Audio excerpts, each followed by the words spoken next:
We had a question over here. Yeah. So many questions. No problem. And the very first one is follow the gentleman is I knew one banker, and she just retired from Goldman's partner, and she told me, and her most regret stuff is she did the IPO of Tencent, and she didn't buy one share from the beginning to today. She is still very close friend of the chairman CEO, and also Martin now is her VP when she was the associate to do the IPO of Tencent. Mm-hmm. So she, I think I can say she is one person who knew Tencent very well, and she never invested in Tencent. And you just buy one stock in India market after you raise maybe the idea after 3 hours. Sure. So how? So the thing is, her experience is not uncommon. Her experience is a common experience. Mm-hmm. A lot of bankers have a lot of knowledge about the companies, but they don't execute. So the thing is that you have to put conviction behind the ideas, right? So, let's say someone sends me an idea. One of the first questions I ask is, what percent of your net worth did you put into that idea? You know, that tells me how much conviction you have. So the thing about the world is, with humans, is it's not enough to know a company. You have to go to the next step, and the next step is not easy, because the next step required her to take money from her account, because that is showing conviction, right? So to show the conviction, you've got to take the money and put it. Yeah. And for whatever reason, she had a mental block. She didn't do it. And she's not the only one. A lot of people don't do that. And many times, I make investment decisions that don't work out. It's a mistake. But that's the nature of the game. You're not going to have 100% batting average. Many investments Warren Buffett makes, even after rejecting 99%, are mistakes. So mistakes are part of the equation. But the end result is that I used to have $1 million in 1994, and the last time I counted, I have 170 million.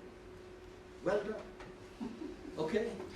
So, and we took 70 million hit on Delta Financial. We took so many zeros in the last 23 years.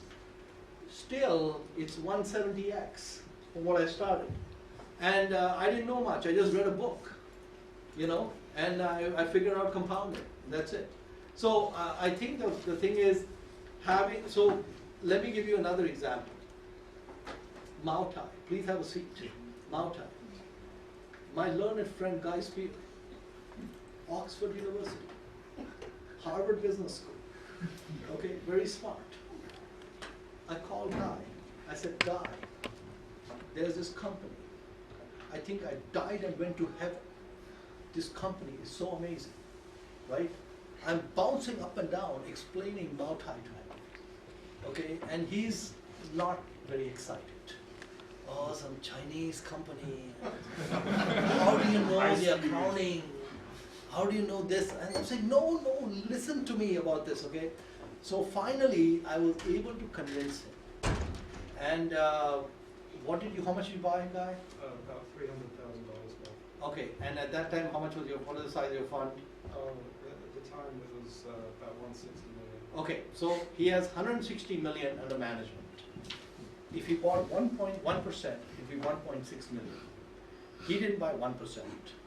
He didn't buy 0.5%. He bought 0.2%. Okay? And then yesterday, he visited Mao Tai with me. So, you know how I like to have fun with Guy. So I said, Guy, when I was bouncing up and down, telling you, this is it, right? Just like the 10 cent. Now that, let's say, at that time, we had made a trip 3 years ago, 4 years ago, to Mao Tai, seen everything, what would you have invested then? So Guy, what should you have invested? So I don't have balls of steel the way Pabrai does, but I'd like to believe I would have done 5%. 5%. So disappointed. You know, I have another friend, Yongping Duan, some of you might know him. If I have the same conversation with him, he'd probably go 25%.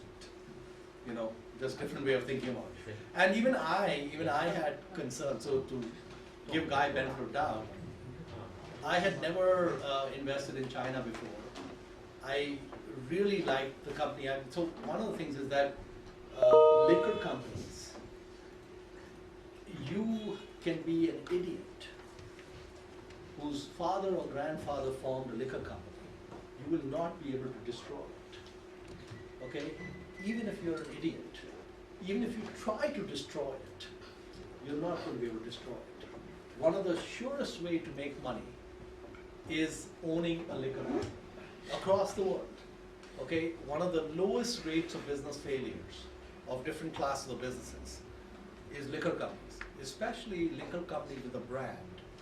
And then you take a brand which is like, I don't know, 1,000 years old, and then you take a country which is exploding like China, you start adding all those pieces of it, you see that there's no competition, nothing, all these things. You keep adding mental model upon mental model on this thing.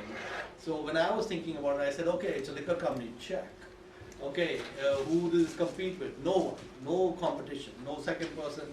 1/4 of the planet's population, or 1/5 of the planet's population, as it rises, limited supply, good execution. There were so many things you could check off with this thing, and so the thing is that position sizing. That's what you're talking about. Position sizing. Your friend at 10 cent decided the correct position size was 0. Guy was close. He was 0.2. Okay, not entirely 0, but something. At least it was at 0.2. At least good thing is Mautai has grown now. Is Mautai now 1%? 1% of the portfolio. We're getting up there, so that's great. And so position sizing is a very complicated subject. It's a very difficult subject. So I was making fun of Guy, but it's not an easy subject. So once we decide we're going to invest, then the big question becomes, how much are we going to invest? And that's not an easy question to answer. Sometimes it's a total no-brainer. Like when I saw the report the guy from Canada sent me, I wanted to buy 3 times what I was allowed to buy, but I just could do whatever I could do and went from there.